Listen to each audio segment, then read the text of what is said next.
डोली और मानू की। आज स्वाति बहुत खुश थी। उसे देखने लड़के वाले आ रहे थे।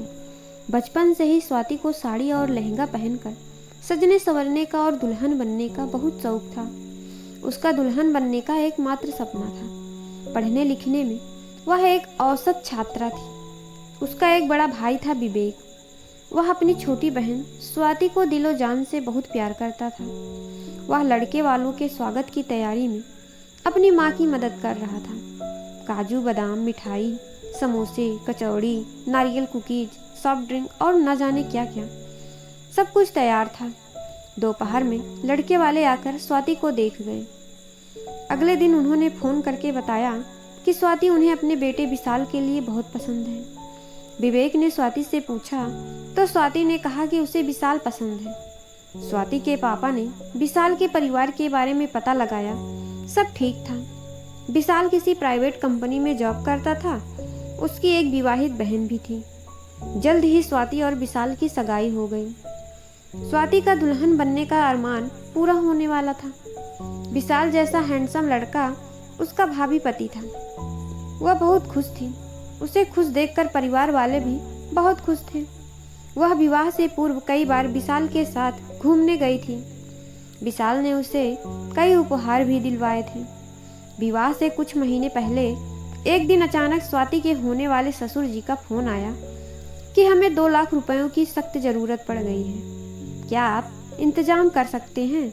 2 दिन बैंक बंद होने के कारण हमें दिक्कत का सामना करना पड़ रहा है। हम हफ्ते 10 दिन में आपको पैसे लौटा देंगे।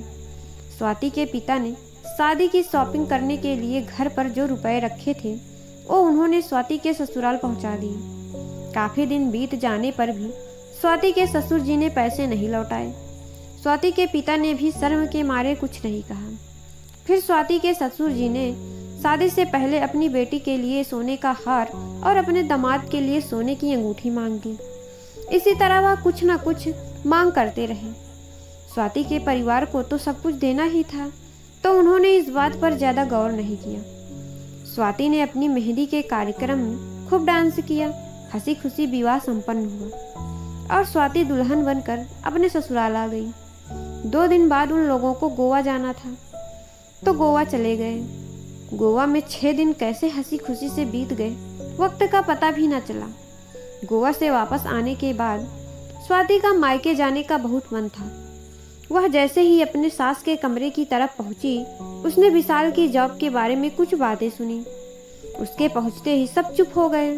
स्वाति ने पूछा, आप लोग अभी जॉब के बारे में कुछ बात कर रहे थे, मुझे भी बताइए, कुछ हुआ है क्या? स्वाति की सास बोली, विशाल बेटा, इसने जब सब सुन ही लिया है तो इसे भी बता दो। विशाल, स्वाति 6 महीने पहले ही मेरी नौकरी चली गई थी। स्वाति बोली, पर क्यों विशाल? विशाल बोला, ऑफिस में मुझे पर धोखाधड़ी का झूठा आरोप लगाया गया था। स्वाति बोली, अब क्या होगा विशाल? विशाल बोला, अपने पापा और भाई से कहकर मेरी मदद करवा दो। नौकरी मिलते ही मैं उनकी सारी उधारी चुका दूंगा। स्वाति कुछ सोचकर बोली, विशाल, शादी में बहुत खर्चा हुआ है, मैं कैसे कहूँगी पापा से पैसों के लिए? विशाल बोला, अरे ज़्यादा नहीं चाहिए, सिर्फ 5 लाख। स्वाति हैरानी से, 5 लाख? विशाल बोला, हाँ, गोवा जाने के लिए किसी से उधार लिया था, वह भी तो लौटाना है। स्वाति बोली, पहले बताते तो हम लोग गोवा ही नहीं जाते विशाल। स्वाति अगले दिन मायके जाती है तो उसके पापा उसे 1 लाख ही दे पाते हैं। वह पैसे स्वाति विशाल को दे देती है। पूरे 1 महीने तक विशाल घर पर ही आराम फरमाता रहता है और जॉब ढूंढने की कोशिश नहीं करता। स्वाति इस बात से नाराज होकर उसे टोकती है तो वह उसे बहुत मारता है। वह मारपीट वाली बात अपने मायके वालों से छुपा लेती है। पैसे खत्म हो जाने पर विशाल उसे मायके जाकर पैसे लाने को कहता है। स्वाति उसे साफ मना कर देती है। स्वाति बोली, विशाल, अब बहुत हो चुका, मैं अब कुछ भी मांग कर नहीं लाऊंगी। तुम खुद काम करो, जॉब ढूंढो और पैसे कमाओ। शादी की है तो जिम्मेदारी तो उठानी पड़ेगी। मेरे पापा पहले से ही हद से ज़्यादा दे चुके हैं। विशाल ने उसे बहुत पीटा और जब वह मार खाते खाते बेहोश हो गए तब बेहोशी की हालत में उसे जला दिया और उसके मायके में फ़ोन कर दिया कि सिलेंडर लीक होने के कारण स्वाति जल गई। यह तो अच्छा हुआ कि सिलेंडर पूरी तरह से भरा नहीं था, नहीं तो आपकी बेटी के गलती के कारण हमारा पूरा घर ही जल जाता। स्वाति के माता पिता ने यह सुनकर उनके होश उड़ गए। उन्होंने अपनी लाडली को हमेशा के लिए खो दिया था। उन्हें इस बात का बिल्कुल यकीन नहीं था, इसलिए उन्होंने पुलिस में शिकायत दर्ज करवाई। पोस्टमार्टम में मारपीट के कई निशान मिले। विशाल और उसके पिता को गिरफ्तार कर लिया गया, लेकिन स्वाति तो वापस नहीं आ सकती थी। उसका ससुराल में सुखी रहने और दुल्हन बनने का अरमान उसके हाथ ही समाप्त हो गया। इसीलिए अपनी बेटियों को हमेशा यही शिक्षा दे कि यदि ससुराल में उन्हें कोई परेशानी या दुख है तो वह उसे छुपाएं नहीं, और कभी भी किसी भी समय उन्हें अपनी जान का खतरा महसूस हो तो वह तुरंत अपने माता पिता के पास आ जाएं।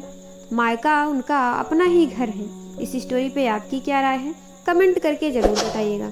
स्टोरी पसंद आए तो लाइक और मेरे चैनल को सब्सक्राइब जरूर करिएगा और बेल आइकन जरूर प्रेस